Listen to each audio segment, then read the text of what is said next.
Welcome back to my channel again. I'm your host, Steven. In today's episode, we're following up on a previous episode about measuring tone holes and barrels of the Buffet S1. Today, we're going to take a look and see if there's any meaningful difference between a Buffet S1, a Buffet RC Prestige, and a Buffet R13.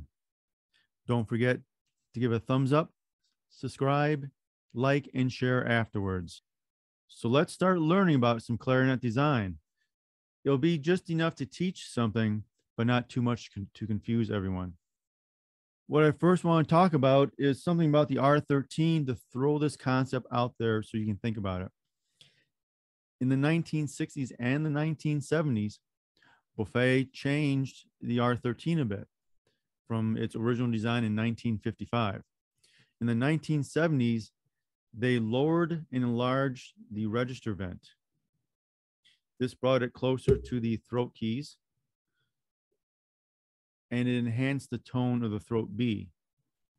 Now, if you think of the register key, since it's so small, as a little whistle, it helps to create a whistle in the clarinet. In other words, it takes it up. Basically, it's like an octave vent. It pops it right up, okay? So always think about that. It's really small, and it's small for a reason. And the size and shape of it can also affect its tone. And its location can affect its response. We're trying to keep it a little bit easy. So just keep those things in mind. In 1995, the R13 was further enhanced, this time with computer technology to help intonation. And the throat notes by adjusting the register vent yet again to help the intonation of the throat B. The R13 Festival, as an example, it has a revamped upper bore with a slightly higher register key than a standard R13. The revamped bore and higher register key, well, the revamped bore provides a deeper, more rich, warm, and more powerful tone. If we go back a little bit, I'll be having another review about modifying the register tubes of the Selmer Paris Mark 7 tenor saxophone and also LeBlanc alto and bass clarinets. Reason I mention this is back in 1990, I went out to go buy a new tenor sax. I was educated as a saxophonist originally and also a clarinetist, basically as a classical and jazz saxophonist and as a classical clarinetist. At this time, I was actually looking at some more vintage at that time, Selmer Paris Mark 7 saxophones. One of them played really balanced and controlled and centered. The other one was a monster. I mean, it just blew the doors off of everything. But it was really mouthpiece and reed sensitive. So with the same brand and make and model saxophone, what was the difference? The body octave pip was the difference. In this case, like the register vent on a clarinet. The smooth playing one had a pip that had less diameter than the monster horn. The monster horn was a large one. So the monster horn, which is the one that I bought, had a monster tone. But then how do we actually control it? Because even though it sounded fantastic for a jazz horn, it was really mouthpiece sensitive. What do I mean by that? What happens when you hit the register valve and the pip opens, the hole is so big, what actually happens is it's too big and the back pressure in the horn disappears. And that affects the reed. You can actually feel this in your mouth cavity too. And what happens with the reed is the reed vibrates because it has back pressure and forward pressure. You eliminate the back pressure and it'll slap up against the mouthpiece. So on the monster horn, I put some epoxy in the pip and then I drilled it out slightly, making it smooth playing. Then I slowly increased it to make it more full-bodied, make it a more powerful horn, a fuller horn, but not the monster one that it was. Because by doing this, I eliminated the restrictions of the mouthpiece it had, because you had to, if you used the soft reed, you had to use a large tip mouthpiece because there wasn't enough space for the reed to hit the mouthpiece, or use a harder reed more than you used to. So now it plays, it's a powerful horn, not a monster horn, but it's a powerful horn. You can play classical on it, you can play jazz on it, and have the flexibility that you need to do whatever you want now.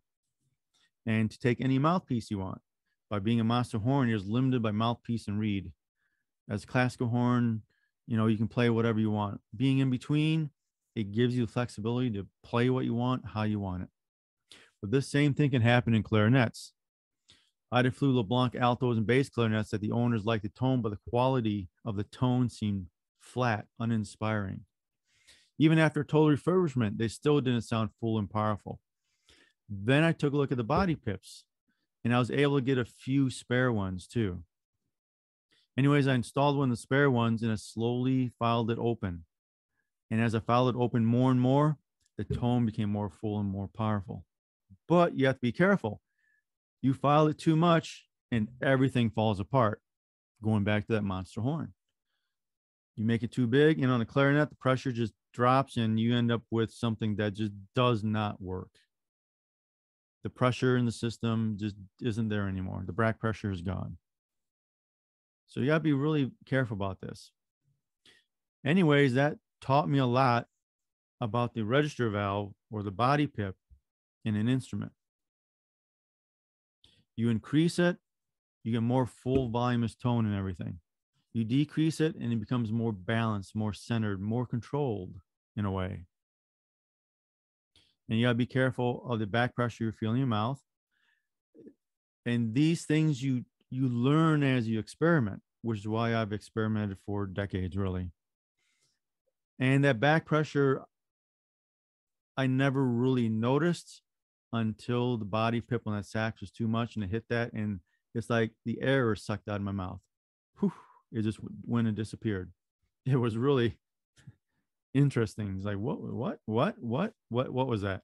Now, going back to clarinets, the R13 Vintage as an example.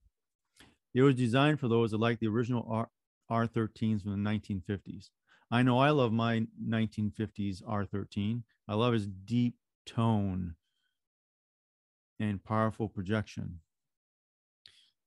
But I had an R13 Vintage in here before, and I was hoping it sounded like the original. And it did. Unfortunately, I don't remember if I measured all its measurements. But it had better intonation. It sounded deep, a full, powerful tone, good projection across all registers. It was great. It was a computerized improvement over the original R13, and it provided better feedback, better intonation, of course, way better modern key work, while still holding the core tonal qualities of the original R13. Now let's talk about the R13 real quickly again. The R13A clarinet's register tube has an internal hourglass shape. Sound familiar? Like the tone holes. While the B flat one is cylindrical. Something new we learned there, isn't it? If you put an A's hourglass shaped register tube into a B flat clarinet, it'll make the long B go a little bit sharp and fuzzy, because now we're affecting not only the throat tones, but also everything else with the register key opened. And the whole pressure, and we'll get into acoustics later on. I don't want to get into acoustics and sound waves right now. That just would blow our brains right now. But let's talk about the Buffet bores. We have the R13 Bore, which is, of course, it's the shape of the bore going in and out of the upper joint we're talking about. The R13 Bore is found in the R13, the R13 Prestige, the R13 Vintage. I think they may have come out with a new version of it. The Festival and the Tosca. This bore is considered to give a richer, broader tone. Now the RC Bore, which I have an RC Prestige myself, plus R13s, Bs and As in a Vintage. These are considered to be more precise in intonation and response, but a slightly more brilliant tone. And that brilliant tone really is from, I always thought it was from the size and shape of the tone holes, but it's also really in relation to where the register vent is located. The tradition, a newer Buffet clarinet, has a cylindrical bore with tone holes designed after the Tosca. So think about that. We have the R13 Bore mentioned before, which is the R13 Prestige, Vintage, Festival, and Tosca. But now they're varying things by changing the size, shape, and location of the tone holes, changing its response, changing its tonal qualities. The register tube of the RC, which I mentioned was hourglass shaped versus the R13s being cylindrical, offers a more open sound and flexible tonal color and modern intonation, and with the tradition, modern intonation by using the tonal design of the Tosca model. Now, the RC is known to have better intonation and response and a little bit more brilliant tone because the register valve is a little bit further up the instrument. Now, the Festival has the R13 Bore, but with an RC register tube. Now we're understanding why does Buffet have all these various models. It's really not defined anywhere, but we have to understand the differences between the tone holes, the shape of the tone holes, undercutting, overcutting, location of the register pip, and the design of the register pip. And this is why Buffet has all these models now. But that gets really confusing. We'll probably do the one versus another one, or 3 clarinet comparisons in the future, so we can understand these variances more. Because once you get to playing them, they're really minute differences in the way they play, the way they sound. And I was spending some time between the S1 and the RC Prestige saying, these sound really close tonal quality. So I had to look at all, this is why I measure everything. I always measure everything because I want to know how it is, because I also wanted to, at one point, actually make my own clarinets. This is about 20 years ago or more. So I was looking into how is the Buffet R13 designed? Exactly how is it designed? So that's why I want to look at everything in great detail. But let's look at the numbers now. I know I probably bored you to death.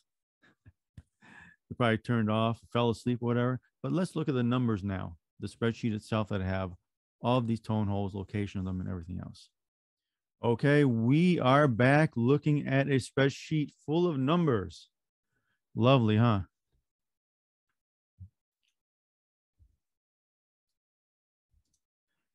First thing I want to look at.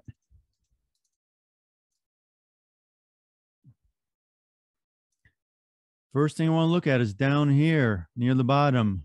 We have the register vent. This is the distance from the top of the joint, excluding the tenon,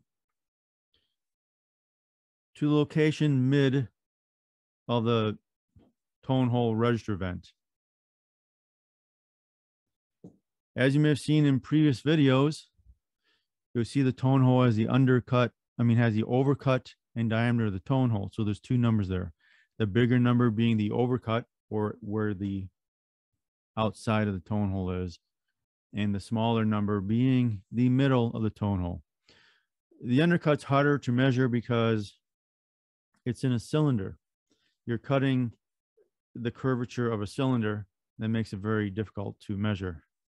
So the number on the far right in the blue for the register vent is 15.5. You say, what? 15.5. Let me scroll to the right a little bit. The BC20 location is 15.6. What I don't have up here is my RC Prestige. I've never taken the key work off of it and measured everything. But let's measure the location of the register vent now on my RC Prestige. as an example. I have a feeling it may be very similar. Bring about halfway, about there. I have 15.59, which is 15.6, basically the same as the BC20. Amazing. So let's just use the BC20 as a de facto for now RC Prestige. And we found out the RC Prestige, the BC20 has the same location of the register event. The S1 is also up there at 15.5. I actually measured that multiple times so I can compare it properly to the BC20. So it's slightly higher on the body, ever so slightly, for the practical purposes, the same height. And as I was playing my RC Prestige and the S1 against each other upstairs, other than intonation, you know, there was differences there, but I was trying to figure out what the register event changes. In this case, I didn't really feel much.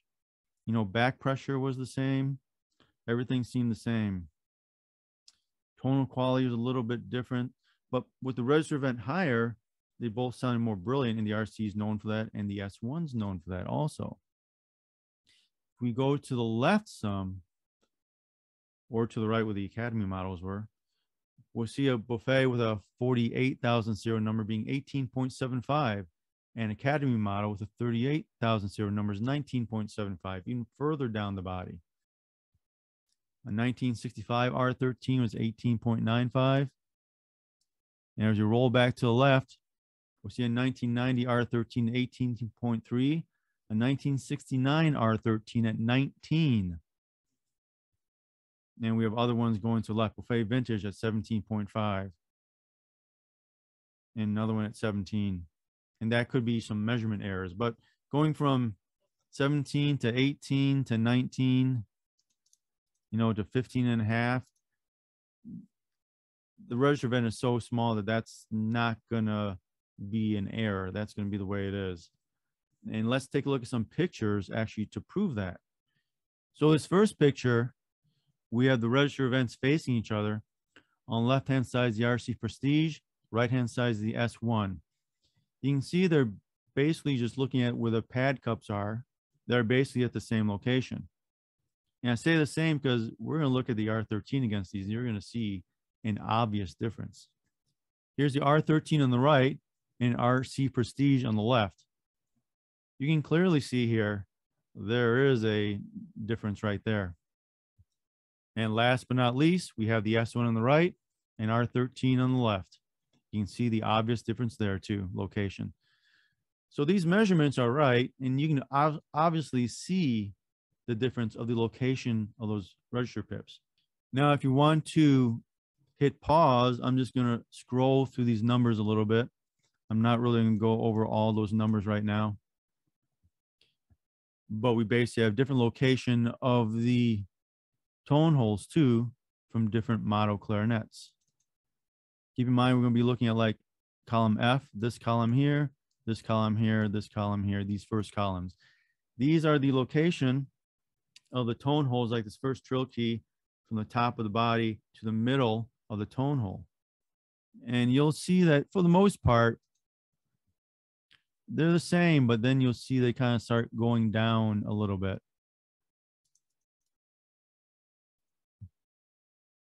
And the S1 is a little bit further down, you know, 29.65, 29.5, 30, 30.25. An Academy model, 38,000 serial numbers, 29.7. And let's take a quick measurement of my RC Prestige. Granted, the key work is still on. And I get 29.3 basically. Do that again. Yeah, 29.4. And the BC20 was 30. Wow. So I got the first trill key, second, third, fourth trill key, throat keys, thumb hole. You see the thumb hole is variances too. Top rings, second rings. You can see these variations in these numbers. I have lower joint. Usually I didn't really measure very many lower joints. But if you watch the videos of taking apart a clarinet, and putting it back together, that was the S1. I did that just to measure everything. And I figured while I was taking it apart, I might as well show everyone how to take something apart and how to put it back together. Because as you learn to do any repairs at home, you have to be really comfortable with what you're doing. And as I mentioned, you want to be, the easiest thing to start out with is the register key. It's independent, of course, and then knowing how to take it apart in what order, which can vary. I mentioned in there, I always do a little drill key on the side because the little spring sometimes sticks out, and I poked myself too many times with that in the past where I just shoved that thing on as soon as I can, both in the upper and the lower joint. Anyways, we have those spreadsheets, and the major difference, of course, is the location of the register vent hole. Of course, I also mentioned the shape of it also, and the various clarinets Buffet has in the shape of those ones, and the bores and stuff. A lot to learn there, a lot to learn. We'll get to acoustic and sound waves in later episodes. And I'll be having other episodes more of the playing of these and how they sound. But the Buffet S1, now we know why it has slightly higher pitch, in short, and why it would be more of a jazz clarinet, because once you get to the upper register, you want that to be clear versus the R13 where it's lower and the response up high is not as fast as the S1 or the RC models and RC Prestige, of course.